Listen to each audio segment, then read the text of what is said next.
What if, at the age of 70, you chose to step away from the constant pursuit of social connections? Would life feel richer, or would it spiral into loneliness? This is a dilemma that many older adults face as they enter their later years. Today, we're diving deep into this fascinating topic. Why do some seniors decide to embrace solitude, even when they could easily surround themselves with others? It's not about isolating themselves out of sadness. In fact, many older adults find unexpected peace and fulfillment in stepping away from certain social circles. By prioritizing solitude, they're creating space for deeper reflection, personal growth, and genuine contentment. In this video, we'll share real-life stories of individuals who've made this choice and how it has transformed their lives. From enhanced mental clarity to a sense of freedom, we'll uncover the surprising benefits that come with embracing solitude in the later years.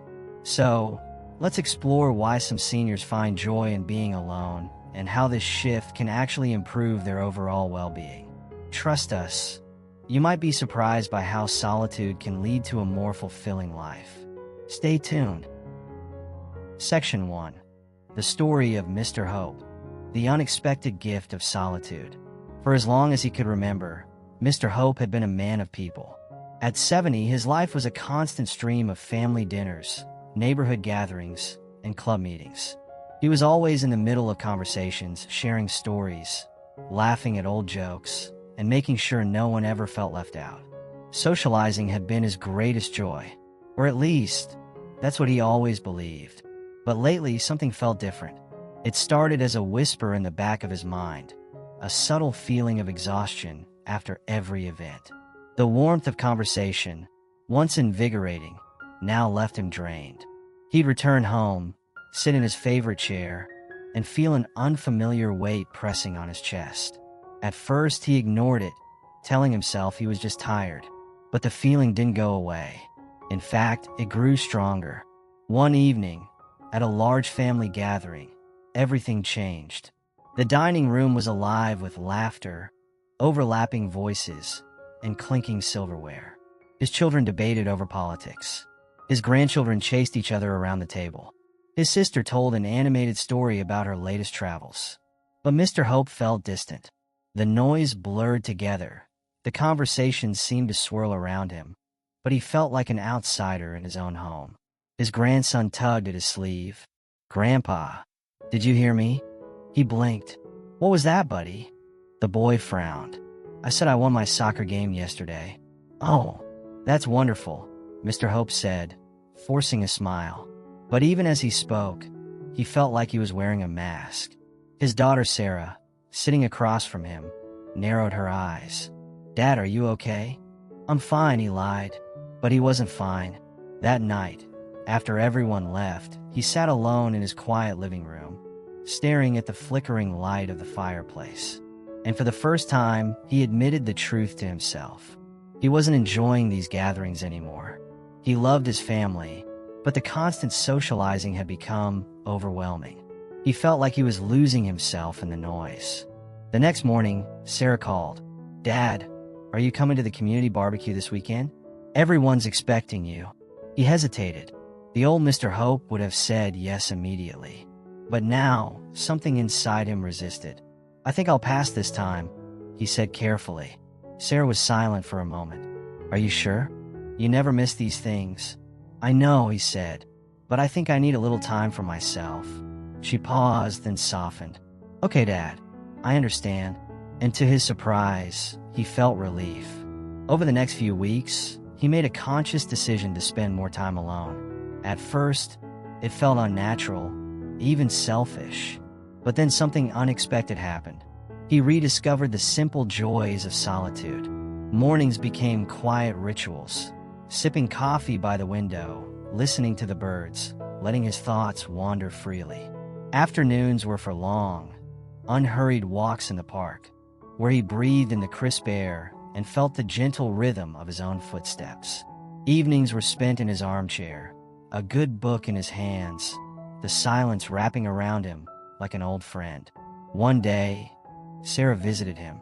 "You seem different," she said, studying him. "Happier."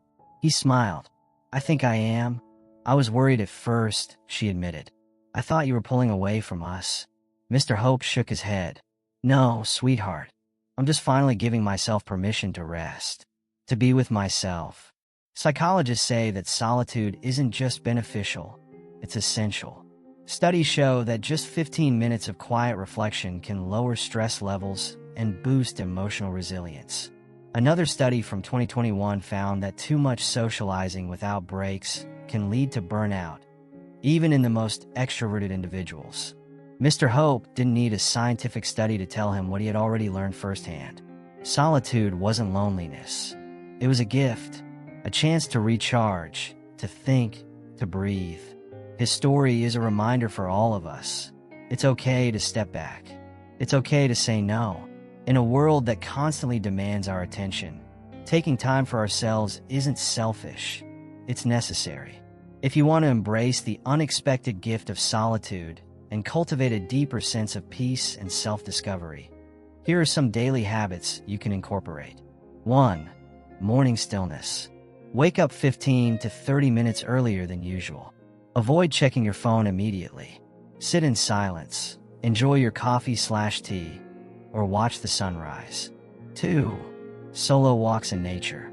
Take a short walk without distractions. No phone, no music. Observe the details around you. The sounds, the colors, the air. Let your thoughts flow naturally. 3.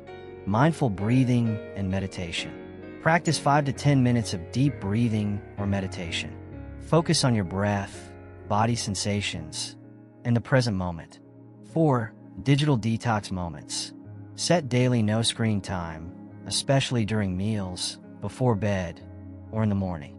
Embrace quiet moments without background noise. No music, no podcasts. 5. Journaling for self-reflection. Write freely about your thoughts, feelings, and experiences. Try stream of consciousness, writing, or gratitude journaling. 6. Solo adventures. Take yourself out for coffee, a bookstore visit, or a solo movie. Learn to enjoy your own company without external validation. 7. Creative expression. Engage in a creative hobby alone, drawing, music, writing, photography. Focus on the process, not the outcome. 8. Evening wind-down ritual. Spend 10 to 15 minutes unwinding without stimulation. No screens, no talking. Enjoy a quiet activity like reading, stretching, or candle gazing. So if you ever feel overwhelmed by the noise of life, take a lesson from Mr. Hope. Find a quiet space. Breathe. Let yourself be alone, not because you have to, but because sometimes solitude is exactly what the soul needs. Section 2. Healthier boundaries, healthier life. The story of Mrs. Paula. Mrs. Paula, now 72, was once the heartbeat of every family gathering. If there was a celebration, she was the one making it happen. Thanksgiving dinners? She cooked for 20. Summer barbecues? She organized them down to the last detail. Christmas? Her home was the centerpiece of holiday magic. For decades, she took pride in keeping her family close, believing that her role was to ensure everyone felt welcomed and cared for. But something changed. Slowly, a sense of exhaustion crept in. At first, it was just a feeling, slight fatigue after a long day of hosting. Then it became more noticeable. She found herself drained for days after each event, struggling to bounce back. The joy she once felt from being the family organizer began to fade, replaced by a quiet resentment she didn't want to admit. The turning point came after a particularly grueling holiday weekend. 3 days of hosting, endless cooking, and managing guests left her physically unwell. She had pushed through, smiling as always, but when the last guest left, she collapsed in a bed, completely depleted. The next morning, she woke up with a deep realization. She couldn't keep living like this. Her body was telling her it was time for a change. So, she did something she had never done before. She set boundaries. It wasn't easy. At first, she felt guilty. What would her family think if she stepped back? Would they feel abandoned? But she knew that if she didn't prioritize her health, she wouldn't have the energy to enjoy the very people she loved so much. Slowly, she began saying no, not to everything, but to the things that left her feeling overextended. One evening, her daughter Sophia called. "Mom, we're thinking of doing the family reunion at your place again this year. What do you think?" Mrs. Paula hesitated before answering, but then took a deep breath. "Sophia, I love our reunions, but I just don't have the energy to host this year. Maybe we can do something simpler." There was a brief silence. Then Sophia sighed, but not in frustration, in understanding. "Mom, we never realized how much we were asking of you. We can figure out a new plan. Maybe we can all pitch in and rent a space." Relief washed over Mrs. Paula. "That sounds perfect. Thank you for understanding." Instead of hosting massive gatherings, she suggested smaller, more manageable meetups. Instead of taking on all the cooking herself, she asked others to contribute. When she felt too tired, she simply declined an invitation, without feeling the need to justify herself. The first time she did this, she waited anxiously for backlash, but it never came. To her surprise, her family understood. In fact, some even admitted they had been worried about how much she was taking on. As the months passed, she felt the difference. Her energy levels improved. Her stress decreased. She found herself rediscovering hobbies she had long set aside: gardening, reading, and even taking peaceful morning walks. For the first time in years, she was living at a pace that felt good for her. And rather than feeling disconnected from her loved ones, she found that she enjoyed her time with them even more because she wasn't constantly running on empty.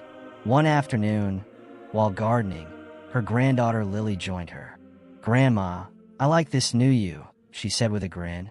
"You seem happier." Mrs. Paula smiled, brushing soil from her hands. "I am, sweetheart. I finally learned that taking care of myself doesn't mean I love you all any less." Research supports what Mrs. Paula experienced firsthand. Studies show that chronic stress, especially in older adults, can lead to serious health issues. According to the American Institute of Stress, 75 to 90% of doctor visits are related to stress-related conditions. Burnout isn't just about feeling tired. It can weaken the immune system, increase the risk of heart disease, and even accelerate cognitive decline. Setting boundaries isn't just an emotional necessity, it's a health requirement. One of the biggest lessons Mrs. Paula learned was that boundaries aren't about pushing people away. They're about ensuring we have the capacity to truly be present for the moments that matter. By making small but meaningful adjustments, she was able to create a life that felt balanced and fulfilling rather than overwhelming. Her family, instead of feeling neglected, respected her choices and even began adopting similar practices in their own lives. Her story is a powerful reminder that saying no to what drains us means saying yes to what sustains us. It's not selfish to prioritize our well-being. It's essential. The truth is, we can't pour from an empty cup. When we take care of ourselves first, we show up as better, more engaged versions of ourselves for those we love. Section 3. The story of Grandpa Peter. The burden of superficial relationships. Grandpa Peter, now 75, used to think a full social calendar meant a full life. Back in the day, his weekends were a whirlwind: barbecues, neighborhood gatherings, dinner parties. He knew everyone, and everyone knew him. It felt great, always being surrounded by people, always having plans. But over time, something started to feel off. One evening, after yet another lively party, he walked into his quiet house and let out a deep sigh. He sat in his favorite chair, looking at the empty space around him. Why do I feel so drained when I just spend hours with so many people? The thought wouldn't leave him. He had laughed, exchanged stories, and clinked glasses, but somehow, none of it felt real. The next morning, he mentioned it to an old friend over coffee. "You ever feel like you're talking, but no one's really listening?" he asked, stirring his drink absent-mindedly. His friend chuckled. "Peter, that's half of socializing these days. Everyone's just waiting for their turn to talk." That hit him hard. He started paying attention.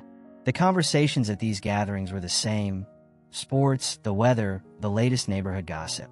No one asked how he really was. No one talked about fears, dreams, or anything deeper than weekend plans. One day, he decided to step back. Instead of filling his time with shallow interactions, he started focusing on a handful of people who truly mattered. His kids, his grandkids, his childhood friends who had stuck around. Something incredible happened. Instead of feeling drained, he felt recharged after spending time with them. There was no pressure to keep up appearances. No need for small talk. Just real, honest conversations. There are several valuable daily habits we can adopt to foster deeper, more meaningful connections and improve our overall well-being. Prioritize quality over quantity in relationships. Instead of trying to maintain a wide circle of acquaintances, focus on nurturing a few close relationships. This could mean making an intentional effort to spend time with a handful of people who truly matter to you, whether that's family, close friends, or mentors. Engage in meaningful conversations. Aim for deeper discussions that go beyond the usual small talk. This could mean asking loved ones how they're really feeling, discussing shared goals, or exploring dreams and fears together. These authentic exchanges help build stronger bonds. Practice active listening. In every conversation, be present and truly listen. Instead of thinking about what you're going to say next, focus on understanding the other person's thoughts and emotions. This makes them feel heard and valued. Reflect on your social energy. After social interactions, take a moment to check in with yourself. Do you feel drained or energized? Are your relationships fulfilling or superficial? This reflection can guide you in adjusting how you spend your time and with whom. Set boundaries around your time. Being intentional about where and how you spend your time can prevent burnout from overcommitting. By saying no to events that don't bring you joy or fulfillment, you make space for more meaningful experiences. Studies even back this up. A 2021 report from the American Psychological Association found that people with deep, meaningful relationships reported significantly higher life satisfaction than those with wide but superficial networks. Grandpa Peter didn't need a study to tell him that, though. He could feel it. Section 4. The story of Mrs. Edith. Finding inner peace through solitude. Mrs. Edith, now 78, has always valued her personal space, but it wasn't until her later years that she fully embraced solitude as a path to inner peace. For decades, she followed the rhythm of a social life. Coffee dates with friends, family gatherings, and neighborhood events. It was fulfilling in many ways, yet something always felt slightly off. One evening, over dinner with her longtime friend Margaret, she voiced her feelings for the first time. "Do you ever feel tired? Not just tired, but drained after socializing?" she asked hesitantly. Margaret nodded knowingly. "Oh, absolutely. It's like after every event, I need days to recharge. But I always thought it was just me." Mrs. Edith sighed in relief. "I thought so too. I love my friends and family, but I keep wondering if it's okay to want more time alone." As the years went by, she noticed a pattern. After every social interaction, no matter how pleasant, she felt drained. It wasn't just physical exhaustion. It was a deeper, more profound fatigue. Her mind felt cluttered, her emotions unbalanced. She loved the people around her, but the constant engagement left her disconnected from herself. She wasn't alone in this experience. Studies show that nearly 40% of older adults experience social exhaustion, particularly those who are naturally introverted. The world often encourages us to stay connected, to be constantly engaged, but for some, too much socializing takes a toll. Mrs. Edith realized she had been ignoring her need for quiet, and it was time to make a change. One afternoon, after declining yet another invitation that didn't quite feel right, she decided to take a walk by the lake near her home. The air was crisp, the water still, and for the first time in a long while, she felt completely present. No background noise, no expectations, just her thoughts and the steady rhythm of her footsteps. It was in that moment she understood. Solitude wasn't loneliness. It was freedom. Later, she shared her revelation with her granddaughter, Emily. "But Grandma, aren't you lonely?" Emily asked, her voice filled with concern. Mrs. Edith chuckled, shaking her head. Lonely? No, dear. I'm finally getting to know myself again. Emily furrowed her brows. I don't get it. I always thought being alone meant being sad. Mrs. Edith smiled. That's what most people think. But solitude isn't about sadness. It's about peace. When you sit with yourself long enough, you hear things you never noticed before. Your own thoughts, your dreams, the things that truly make you happy.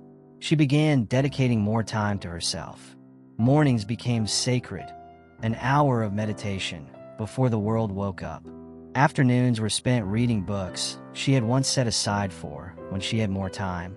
Evenings brought simple pleasures, like sipping tea as she watched the sun dip below the horizon. The more she embraced solitude, the more she felt a deep sense of renewal. At first, guilt lingered. She worried about declining invitations, about what others might think. But as weeks turned into months, something shifted. She no longer felt the need to explain her choices. Her newfound peace spoke for itself. She was happier, more centered, and, ironically, more present when she did choose to spend time with others. Science supports her experience.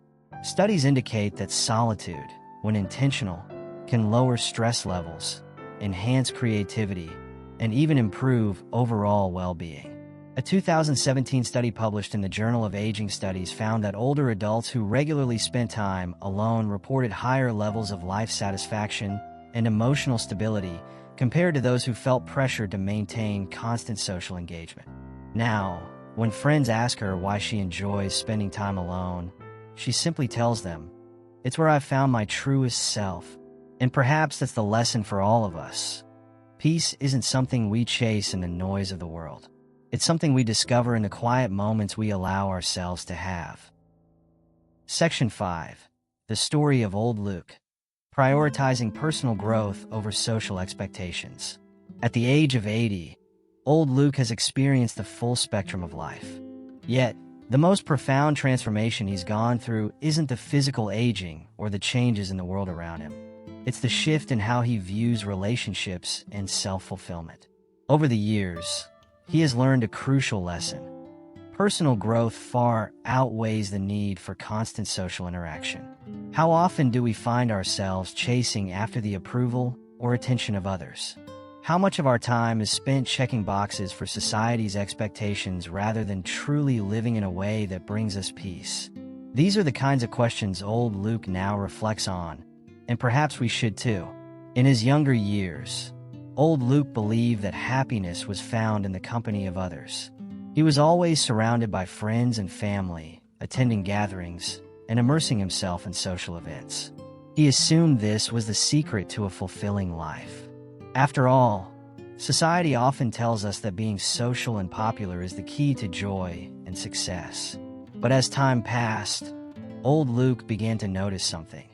These constant social interactions weren't making him any happier. Instead, he started feeling drained and unfulfilled. Do we sometimes mistake being busy for being fulfilled? Are we too quick to fill our schedules with external noise that drowns out our own desires and passions? Old Luke began asking himself these questions in his late 70s, and the answers weren't as clear as he once thought. He spent more and more time socializing, and less time on himself. In fact, it was after yet another obligatory dinner party that old Luke experienced a moment of clarity.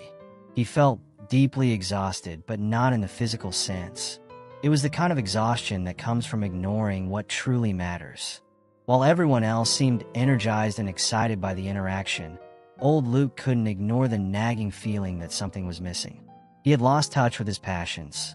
The things that once brought him joy, like reading and painting, had been pushed aside in favor of socializing. And that's when he realized the truth. He had been so busy meeting the expectations of others, he had forgotten to meet his own needs. Isn't it strange how we can spend years of our lives doing things for others, only to realize we've neglected ourselves in the process? Old Luke found that the more time he spent trying to keep up with the demands of social life, the less time he had for self-care, reflection, or learning. He asked himself, if we don't make time for the things that make us truly happy, then what's the point of all the hustle and bustle? This realization sparked a significant change in old Luke's life. He stopped attending every social event and began prioritizing the time he spent on personal growth. He immersed himself in his love for reading, diving into books he had always wanted to explore. He picked up his paintbrush once again, rediscovering the joy of creating art. His days became filled with moments of solitude and introspection, spaces where he could connect with his inner self without the noise of the world around him.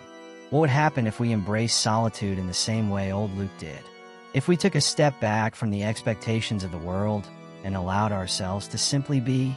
Imagine what we might discover about ourselves in the quiet moments, away from the distractions of social media and the constant buzz of everyday life. Old Luke did just that. He gave himself the time and space to grow, to learn, and to reconnect with the things that truly mattered to him. The transformation wasn't immediate. It took time for old Luke to adjust, and for him to realize that fulfillment doesn't come from doing everything or pleasing everyone. Over time, old Luke noticed a profound shift in his sense of contentment. He didn't miss the busy social calendar. In fact, he began to appreciate the solitude. It wasn't about rejecting people. It was about giving himself the permission to grow and evolve on his own terms.